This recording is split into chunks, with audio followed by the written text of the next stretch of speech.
దేవుని పరిశుద్ధ నామమునకు మహిమ కలుగును గాక. మరి దేవుని మహాకృపను బట్టి ఈనాటి ప్రత్యేకమైన పునరుద్ధాన ఆరాధనా క్రమంలో మనం పాల్గొని మరి కొంత సమయం ఘనుడైన యేసుక్రీస్తు వారి పరిశుద్ధ నామాన్ని మహిమపరచుటకు, దేవుని కొనియాడుటకు, ప్రభు మనలను ప్రేమించి మనకు అనుగ్రహిస్తూ వచ్చినటువంటి ఈ శ్రేష్టమైన సమయమును బట్టి దేవునికి మహిమ కలుగును గాక. ప్రియులారా, ఈరోజు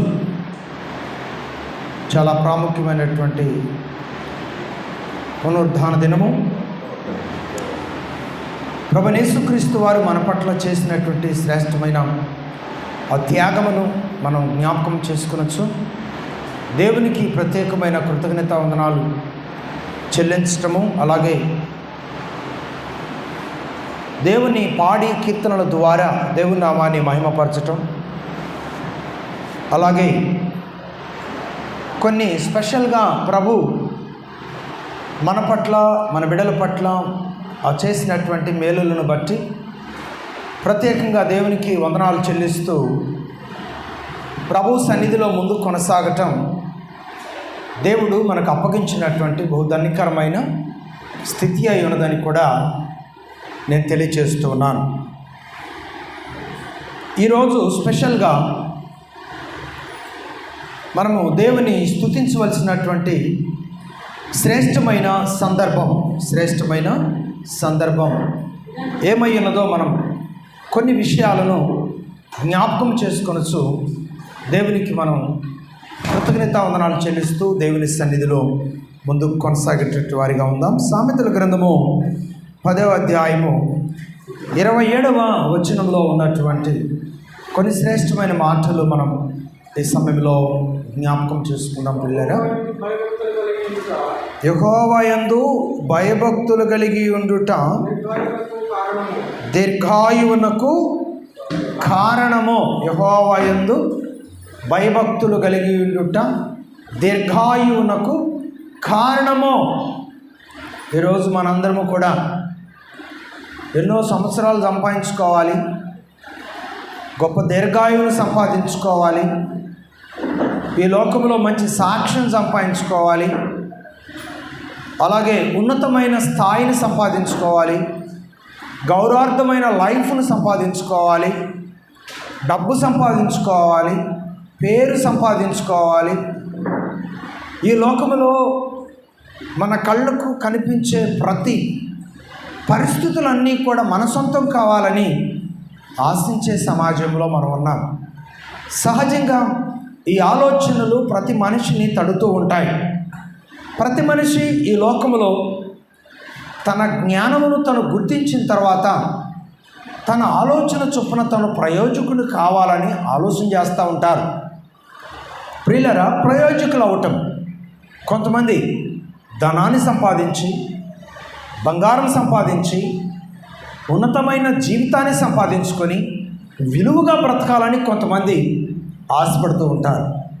కొంతమంది ఏమో నేను ఏమి సంపాదించకపోయినా, ఏమి సంపాదించినా నేను అనుకున్నటువంటి మందు ప్రతిరోజు తాగటంలోనే ఘనత ఉన్నదని చెప్పి మందు తాగేవారు అనుకుంటారు.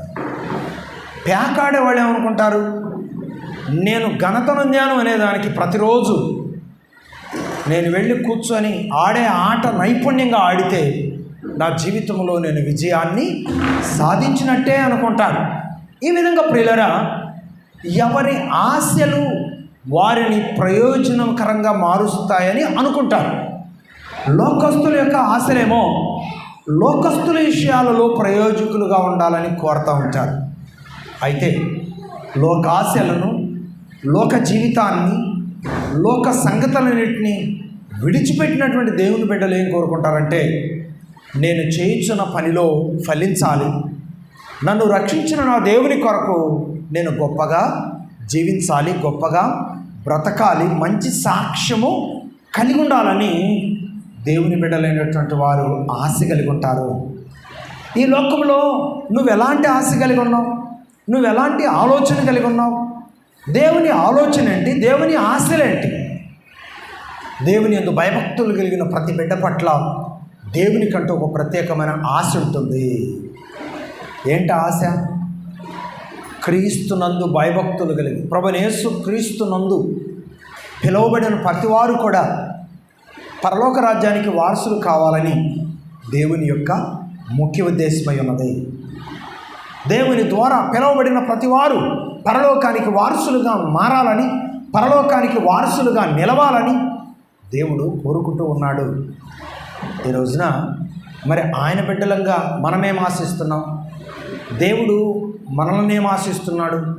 మనము దేవుణ్ణి ఏమి ఆశిస్తున్నాం?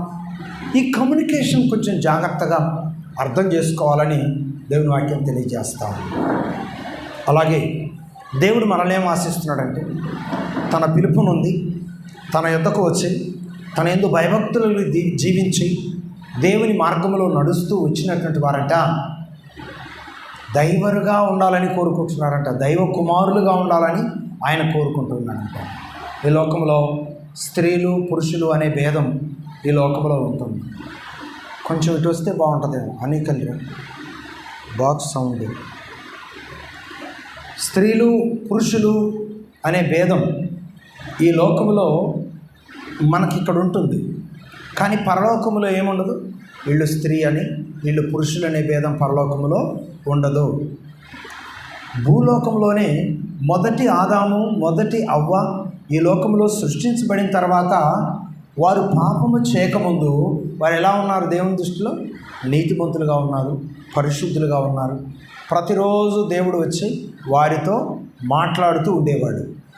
వారు ఎప్పుడైతే అపవాది మాటలని సాతాను సంబంధమైన తలంపులు కలిగి పాపపు సంబంధమైన ఆలోచనలోనికి వెళ్ళి దేవుడు వద్దన్న పని చేశారో వెంటనే వారు దేవుని ఆజ్ఞను అతిక్రమించిన వారయ్యారు, పాపానికి దాసులయ్యారు. సిగ్గు ఏర్పడి ఆ ఆకులతో వారికి శరీరాలను దాచుకోవటానికి ప్రయత్నం చేస్తూ వచ్చారు. అప్పటి వరకు మేము వస్త్రాలు లేకుండా ఉన్నామేంటి అనే ఆలోచన లేదు. ఎందుకంటే వారు దేవుని సంబంధులు. ఈ లోక సంబంధమైన ఏ ఆలోచన లేనివారు కాబట్టి దేవునితో వారికి అత్యున్నతమైన సంబంధం ఉంది. వారు దేవుని వారుగా, వారు దైవ సంబంధులుగా వారు ఆ రోజుల్లో నిలిచి ఉన్నారు. అలాగే ఆ రోజు మొదటి ఆదాము ద్వారా పోగొట్టుకున్నటువంటి ఆ దైవ కుమారులు అనే ఆ బాంధవ్యాన్ని కడబటి ఆదాము అయిన యేసుక్రీస్తు వారి ద్వారా ఈ లోకంలో ఉన్నటువంటి తన భక్తులైన వారందరూ సంపాదించుకోవాలని దేవుని యొక్క ఉద్దేశం. అందుకొరకాయ ప్రభువైన యేసుక్రీస్తు వారు ఈ లోకంలోనికి వచ్చి ఈ లోకములో అపవాది సంబంధమైన ఆలోచనలో ఉన్న ప్రతి వారి కొరకు ప్రాణం పెట్టి తన రక్తాన్ని కార్చి చికిట్లో ఉన్న వారికి వెలుగు మార్గాన్ని చూపించి అపవాది సంబంధమైన పాతాళంలోనికి వెళ్ళవలసిన వారందరికీ దేవుని మాటల ద్వారా పరలోకం వైపు మళ్ళించి మనకంటూ ఒక ప్రత్యేకమైన స్థానాన్ని ఏర్పరిచిన దేవుడు మన ప్రభు అయిన యేసుక్రీస్తు వారు. ఆయన మన కొరకు తన యందు భయభక్తులు కలిగినటువంటి వారి కొరకు ఏర్పరిచినటువంటి ఆ వరమును ఆ స్థానాన్ని అందరూ సంపాదించుకోవాలని దేవుడు కోరుకుంటున్నాడు. మరి ఎవరు సంపాదించుకోగలరు? తన యందు భయభక్తులు కలిగిన వారు మాత్రమే సంపాదించుకోగలరు. తన యందు భయభక్తులు కలిగిన వారి కొరకు దేవుడు సిద్ధపరిచినటువంటి మహా గొప్ప మొదటి భాగ్యం ఏంటి చెప్పండి? అలనాడు ఆజ్ఞాతిక్రమం వలన అవ్వ ఆదాము పోగొట్టుకున్న ఏదేను తోట కంటే కూడా అతి శ్రేష్టమైనటువంటి పరలోకపు భాగ్యాన్ని ఈ లోకములో ఉన్న వారందరూ కూడా, దేవుని బిడ్డలైన వారందరూ కూడా పొందుకోవాలని, అనుభవించాలని, ఆయన చిత్తములో నిలవాలని దేవుడు కోరుతా ఉన్నాడు. మరి ఆ విధానము ఈ లోకములో దేవుని బిడ్డలైన వారు కూడా కలిగి ఉండాలి. గుర్తుపెట్టుకోండి, లోకస్తులకి లోకానుసారమైన సమస్యలు ఉంటాయి, కానీ దేవుని బిడ్డలకు ఏ సమస్యలు ఉంటాయి? అపవాదితో ఎప్పుడూ సమస్యలు ఉంటాయి. గుర్తుపెట్టుకోండి, దేవుని బిడ్డలు ఎప్పుడు అపవాదితో సమస్యలు ఎదుర్కొంటారు. అపవాదితో ఎప్పుడు పోరాటం చేస్తూ ఉంటారు. అపవాది మన మనసులోకి వేయో తీసుకొస్తూ ఉంటుంది. అప్పుడు దేవుని ద్వారా వాటిని తొలగించుకొని దేవుని సంబంధమైన మనసును మనలోకి తెచ్చుకొని దేవుని బిడ్డగా మన సాక్ష్యాన్ని ఏ రోజుకి ఆ రోజు మనం కాపాడుకుంటూ ఒక యుద్ధం లాంటి జీవితాన్ని మనం ఈ లోకంలో దేవుని కొరకు గడపవలసి ఉన్నది. ఒక యుద్ధం లాంటి జీవితాన్ని ఈ లోకంలో దేవుని కొరకు మనం గడిపినప్పుడు, దేవుని కొరకు మనం నిలబడినప్పుడు దేవుడు మనకిచ్చే ఆ గొప్ప స్థానము ఈ భూ ప్రపంచంలో మరి ఇంకెవ్వరూ ఇవ్వలేరు అనే వాస్తవాన్ని గుర్తుపెట్టుకోండి. చూడండి, ఒక ధనవంతుడు విలువైనటువంటి ఒక ఫంక్షన్ చేస్తూ ఉన్నాడు. ఒక ధనవంతుడు విలువైనటువంటి ఫంక్షన్ చేస్తూ ఉన్నాడు. విలువైనటువంటి ఆర్కెస్ట్రాని తీసుకొచ్చాడు. విలువైనటువంటి గొప్ప గొప్ప ఆకర్షణకరమైనటువంటివన్నీ కూడా తీసుకొచ్చాడు. ప్రజలు వచ్చింది మొదలుకొని ఎంజాయ్ చేస్తూ ఉన్నారు, తింటున్నారు, ఎంజాయ్ చేస్తున్నారు. ఆ ఫంక్షన్ చేసే వాళ్ళతో వెళ్ళి ఫోటోలు దిగుతున్నారు, వీడియోలు దిగుతున్నారు, ఆనందిస్తున్నారు. వాళ్ళ గురించి వీళ్ళు పొగుడుకుంటున్నారు, వీళ్ళు గురించి వాళ్ళు పొగుడుకుంటున్నారు. ఇక్కడ జాగ్రత్తగా వినండి, ఇక టైం అవుతూ ఉంది. ఏ టైము?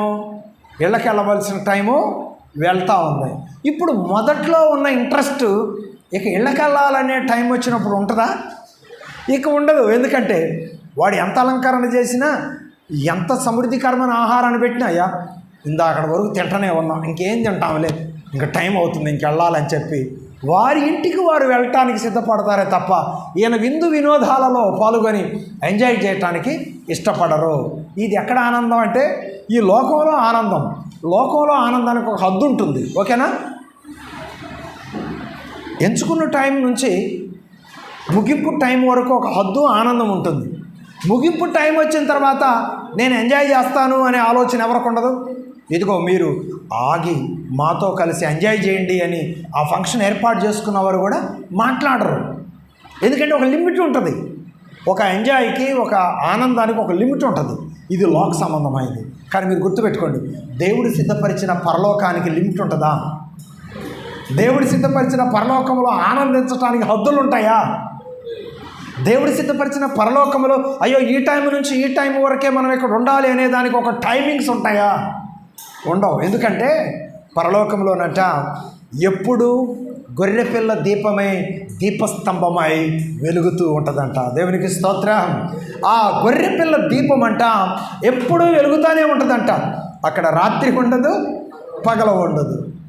ఎప్పుడు అక్కడ గొర్రెపిల్ల దీపము వెలుగుతూ ఉంటుందంట. అలాగే ఇక అక్కడ ఆకలి ఉండదు, దప్పిక ఉండదు అని కూడా దేవుని వాక్యం తెలియజేస్తూ ఉంది. అయ్యో ఆకలి అవుతుంది, మరి ఏం తినాలి, ఉదయం టిఫిన్ చేయలేదు, మరి మధ్యాహ్నం అయినా భోజనం చేద్దాం అనుకుంటే ఈ ఫంక్షన్ వాళ్ళు లేట్ చేసేటట్టున్నారు అనే ఆలోచన ఏమైనా ఉంటుంది అక్కడ? ఆకలి ఉండదు, దప్పిక ఉండదు. ఎల్లప్పుడూ పరలోకంలో దేవుని సంబంధులుగా ఆయనతో కలిసి ఆనందిస్తూనే యుగయుగాలు కొనసాగిపోయే గొప్ప భాగ్యాన్ని ఎవరికి ఇవ్వాలని ప్రభు ఆశపడుతున్నారు? చెప్పాలి. ఎవరికి? మనం పెంచుకునే కుక్కలక, మనం పెంచుకునే పక్షులక, మనకి ఈ లోకంలో మన అవసరతలన్నీ తీర్చే వృక్షములకు, జలరాశులుక? మరి ఆ పరలోక భాగ్యాన్ని ప్రత్యేకంగా దేవుడు ఎవరి కొరకు సిద్ధపరిచాడు?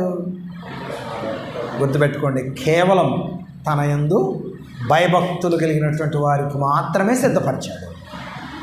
నువ్వు ధనవంతుడు అయి ఉండి కూడా దేవునికి మహిమార్థంగా జీవించవచ్చు. నువ్వు పేదవాడు అయి ఉండి కూడా దేవునికి మహిమార్థంగా జీవించవచ్చు. పరలోకంలోనికి వెళ్ళాలనే ఆశ నీకుంటే ధనవంతుడు, పేదవాడు, ఆ కులము, ఈ కులము అనేటువంటి భేదాభిప్రాయమే లేదు అనే దేవుని వాక్యం కూడా స్పష్టంగా తెలియజేస్తాను. నీకు పరలోకం కావాలా? ఈ భూలోకంలో మనిషిగా జీవించి నువ్వు ఈ లోకంలో ఉన్నప్పుడే నువ్వేం చేయాలంటే దేవుని యందు భయభక్తులు జీవించే జీవితాన్ని నువ్వు కలిగి ఉండాలని దేవుని వాక్యం తెలియజేస్తాను. లోకంలో ఉన్న ఆనందాన్ని నువ్వు వదిలిపెట్టేసేయాలి. దేవునితో కలిసి ఆనందించే భాగ్యాన్ని నువ్వు సంపాదించుకోవాలి. ఈ లోకంలో నీ కొరకు నువ్వు ఎంతైనా కష్టపడాలి. అయితే నీ కొరకు ప్రాణం పెట్టిన దేవుని కొరకు మాత్రం సమర్పించుకొని బ్రతకాలి. ఆయన పిలుపుకు లోబడి బ్రతకాలి. ఆయనకి ఇష్టంగా ఈ లోకంలో నువ్వు అడుగులు ముందుకు వేయడానికి ఎప్పుడు సిద్ధంగా ఉండాలి అని దేవుని వాక్యం తెలియజేస్తాను. ఈరోజు నువ్వు దేనికి సిద్ధంగా ఉన్నావు? కొంతమంది లోకంలోనూ సిద్ధంగా ఉంటారు, దేవుని దగ్గర కూడా సిద్ధంగా ఉంటారు. అది దేవునికి ఇష్టం లేదు. బైబిల్ ఏం చెప్తున్నట్టు నువ్వు ఉంటే ఎచ్చగానే నుండి, లేకపోతే చల్లగానే ఉండదు. నిలువెచ్చని జీవితం దేవునికి ఏమాత్రం ఇష్టమైనది కాదు. నీకు ఉన్న దాంట్లో నమ్మకంగా ఉండాలి. దేవుడు మనకిచ్చిన ఈ ఆయుష్కాలంలోనే దేవుని మహిమ కొరకు జీవించే విధంగా ఉండాలి తప్ప నీ సొంత ఆలోచనల ప్రకారం ఈ కొద్ది జీవితాన్ని పంచుకోవాలని ప్రయత్నం చేయడానికి ఎప్పుడు నువ్వు ముందడుగులు వేయొద్దు. నీ కష్టం నువ్వు పడాలి. ఎన్ని బాధలైనా, ఎన్ని వ్యాధులైనా, ఇబ్బందులైనా ఎదుర్కోవాలి. నువ్వు నమ్మిన దేవుని మహిమ కొరకు నమ్మకంగా జీవించాలి. అలాగూ నువ్వు జీవించడం ద్వారా ఈ లోక యాత్ర ముగించిన తర్వాత దేవుడు సిద్ధపరిచిన గొప్ప భాగ్యాలు ఏంటంటే, పరలోకము నీ కొరకు సిద్ధంగా ఉంది. తర్వాత నీకు ఒక బిరుదు కూడా దేవుడు అక్కడ సిద్ధపరిచాడు. ఏ బిరుదు అది? దేవుని వారు అనేటువంటి బిరుదు కూడా దేవుడు అక్కడ సిద్ధపరిచాడు. ఈ లోకములో ఇక్కడ ఉన్నంతకాలం దేవుడు నీకు ఇక్కడిచ్చినటువంటి బిరుదు ఏంటంటే ఆయన భక్తులు, ఆయన బిడ్డలు అనేటువంటి బిరుదును దేవుడు ఈ లోకంలో మనకిస్తూ వచ్చాడు అనే వాస్తవాన్ని కూడా మీరు గమనించాలి ప్రియులారా. అందుకే దేవుని యొక్క వాక్యం ఏం చెప్తుందంటే, ఒకసారి 128వ కీర్తన ఓపెన్ చేయండి. దేవుని వాక్యం ఈ విధంగా తెలియజేస్తూ ఉంది ప్రియులారా. 128వ కీర్తన దయచేసి ఒకసారి ఓపెన్ చేయండి. అక్కడ ప్రభు తెలియజేస్తున్న మాటలు ఏంటంటే యెహోవా యందు భయభక్తులు కలిగి ఆయన త్రోవల యందు నడుచు వారందరూ ధన్యులు. నిశ్చయముగా నీవు నీ చేతుల కష్టార్జితము అనుభవించెదవు. నీవు ధన్యుడవు, నీకు మేలు కలుగును. నీ లోగిట నీ భార్య ఫలించు ద్రాక్షావళి వలె నుండును. నీ భోజనపు బల్ల చుట్టూ నీ పిల్లలు ఒలీవ మొక్కల వలె ఉందురు.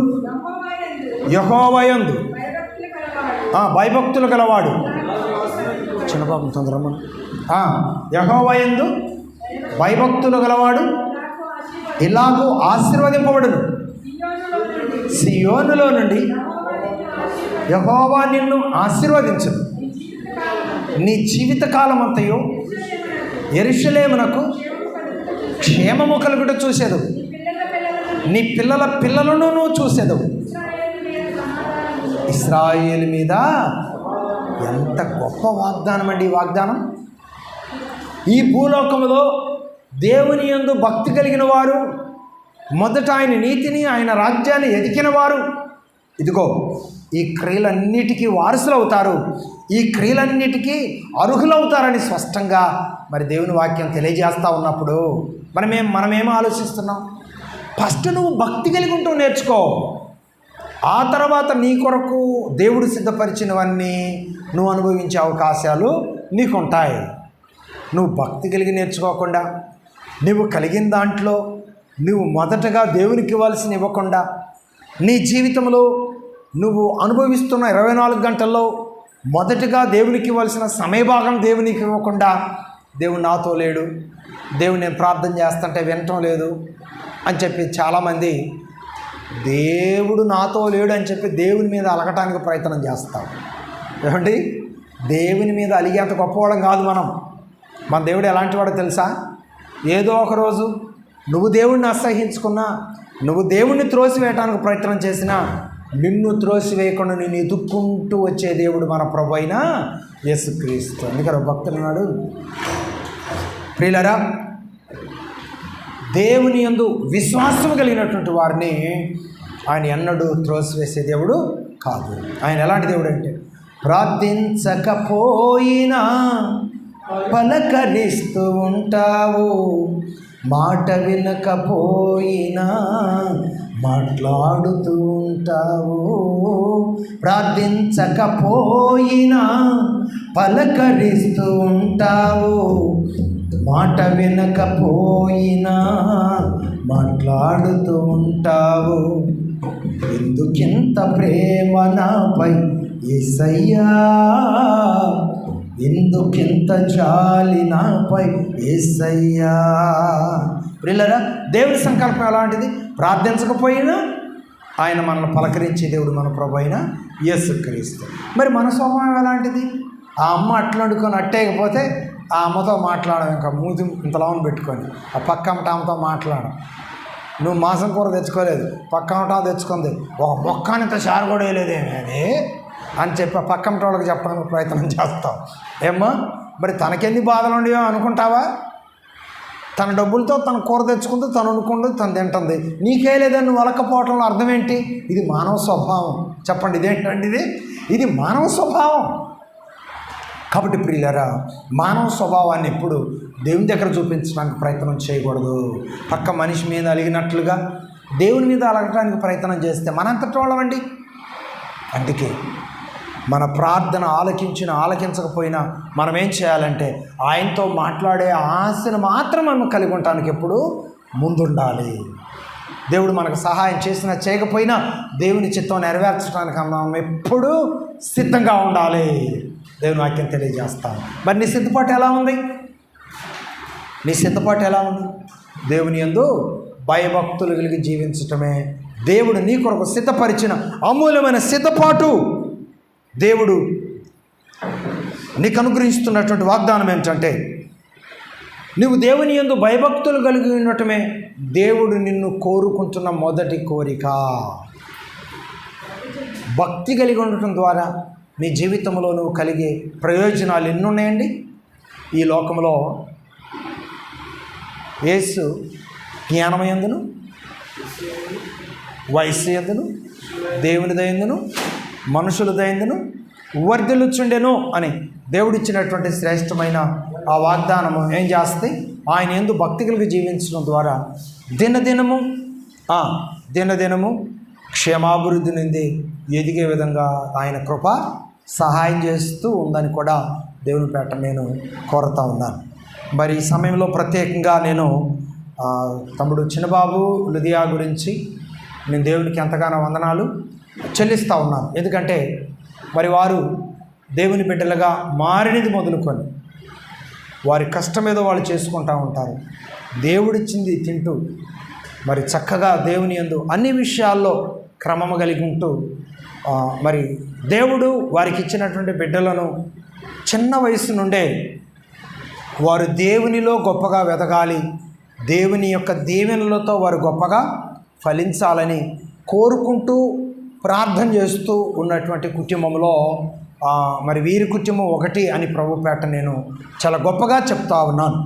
ఇందాక నేను మీకు చదివించిన ఆ వాక్యం 128వ కీర్తనలో ఉన్నటువంటి ఆ వాక్యం, ఇది కుటుంబాలకు సంబంధించిన ఆశీర్వాదకరమైనటువంటి వాగ్దానంతో కూడినటువంటి దేవుని యొక్క సందేశం. ఆ వాగ్దానానికి, ఆ సందేశానికి ఇదిగో ఈ బిడ్డలు అర్హులుగా ఉన్నారు అని చెప్పేదానికి నేను ఎంతగానో సంతోషిస్తూ ఉన్నానని కూడా ప్రభుపేట నేను మనం చేస్తూ ఉన్నాను. మరి ఈరోజు దేవుని మహాకృపను బట్టి సంజయ్ బాలు పూర్తి పేరు, ఈరోజు బాలు బర్త్డే. మరి దేవుని దయను బట్టి చిన్నప్పటి నుంచి తల్లి గర్భంలో పిండముగా రూపించబడక నుండే దేవాతి దేవుడు ఈ బిడ్డను ఒక ప్రయోజకుడిగా, భవిష్యత్తులో ఒక మంచి సాక్షిగా, ఒక మంచి భక్తునిగా, ఒక మంచి విద్యావేత్తగా, ఒక మంచి బుద్ధి కలిగిన వానిగా, ఒక మంచి గొప్ప ఉన్నతమైన స్థాయిని పొందిన వ్యక్తిగా సర్వసమాజం చూడాలని దేవుడు ఎవరి మీద ఆశ పెట్టుకొని ఉన్నాడు? ఈరోజు బర్త్డే జరుపుకుంటున్న బాలు మీద ఆశ పెట్టుకొని ఉన్నాడు.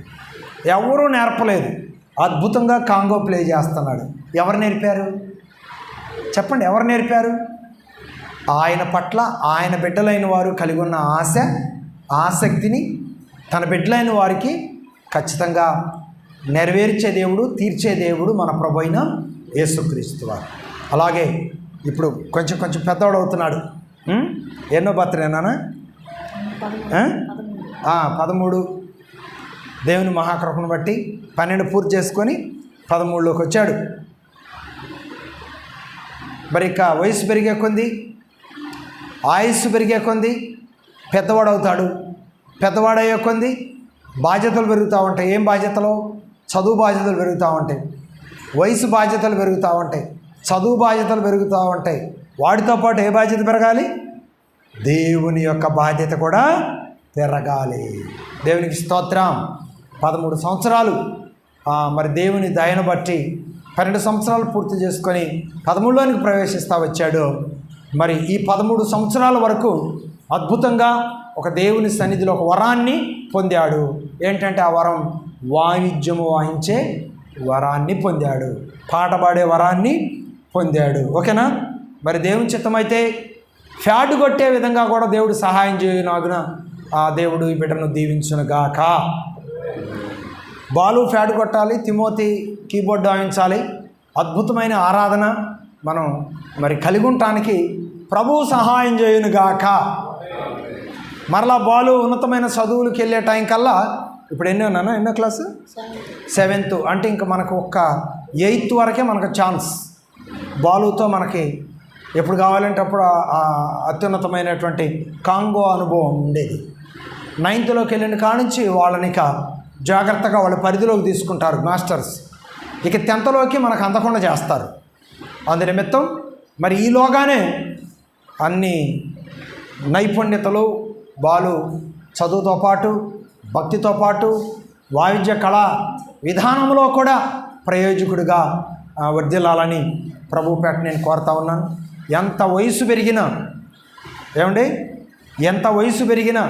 ఎంత జ్ఞానం పెరిగినా దేవుని ఎదుట మాత్రం ఎప్పుడు మోకరించి తల వంచే బిడ్డగా దేవుడి బిడ్డను ఆశీర్వదించి వర్ధిల్లింప చేయాలని మనం కోరదాం. దేవుని చేతులకి బిడ్డను మనం అప్పగించి ప్రార్థన చేద్దాం. మరి దేవుడు ఇచ్చిన వాక్యం ప్రకారం సామెతల గ్రంథం 10వ అధ్యాయం 27వ వాక్యంలో మనం చదువుకున్నట్లు, యెహోవా యందు భయభక్తులు కలిగినట దీర్ఘాయువునకు కారణమో. మరి ఈ బిడ్డ దేవుని యందు భక్తి కలిగి ఉండి మరి దీర్ఘాయువును సంపాదించుకొని సంవత్సరం దేవుని దయలో దేవుని కృపలో గొప్పగా సంపాదించుకొని ఎలాంటి బర్త్డేలు ఎన్నో జరుపుకొని దేవుని కృపలో ఆనందించబిడ్డగా, దేవుని భక్తిలో ఆనందించబిడ్డగా, చదువు జ్ఞానంలో వర్ధిల్లబిడ్డగా, మరి ముఖ్యంగా తల్లిదండ్రులను సంతోషపరిచేబిడ్డగా మరి ఈ బిడ్డ ఇలాంటి బర్త్డేలు ఎన్నో జరుపుకొని దేవుని కృపలో వర్ధిల్లాలని ప్రభుపేట నేను తెలియజేస్తూ 65వ కీర్తన 11వ శరణం ప్రకారం సంవత్సరమును నీ దయాకిరీటము ధరింపజేస్తున్నావు అని దేవుడిచ్చిన వాగ్దానం బాలు పట్ల దేవుని నెరవేర్చి మరి 13వ సంవత్సరం అంతా కూడా దేవుని యొక్క క్షేమాభివృద్ధిని, చదువులో శ్రేష్టమైన జ్ఞానమును దేవుడు సమృద్ధిగా గురించి ముందుకు నడిపించిన గాక. ఆమేన్, ఆమేన్, ఆమేన్. మరి ఈ సమయంలో చిన్న ప్రార్థన చేద్దాం. ప్రేమ కలిగిన తండ్రి, నీకు వందనాలు. ఎత్తబడిన నీ మాటలు ప్రభా, మీరు ఈ లోకంలో ఉన్న దేవుని బిడ్డల కొరకు సిద్ధపరిచిన మాటలు, అలాగే ఈ లోకంలో ఒక మేలుకరమైన స్థితిలోనికి ప్రవేశిస్తున్న బిడ్డలు అనుభవించవలసిన ఆనందములో ఉన్న మెళుకువలను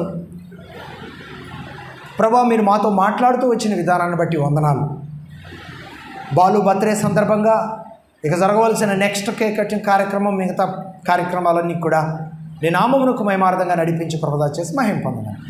ప్రభువును ప్రేరక్షకుడైన యేసయ్య నామములో ప్రార్థించడి వేడుకుంటున్నాను పరమ తండ్రి. ఆమేన్, ఆమేన్, ఆమేన్. ఓకే నాన్న, thank you, God bless you. తర్వాత మళ్ళీ స్పెషల్గా వస్తాడు కేక్ కూడా. సండే ఈరోజు అన్నీ కలిసి వచ్చాయి బాలుకి. ఈరోజే బర్త్డే రావటం, ఆరాధనలో మరి ఈ కార్యక్రమాన్ని నడిపించడం చాలా సంతోషకరమైనటువంటి విషయం. మరలా పిలిచినప్పుడు రానా? ఓకే. మరి ఈ సమయంలో ఆరాధన క్రమంలో భాగంగా మనందరం కలిసి నీ ధనము నీ ఘనము అనే కీర్తన పాడుకుంటూ ఆరాధన కానుక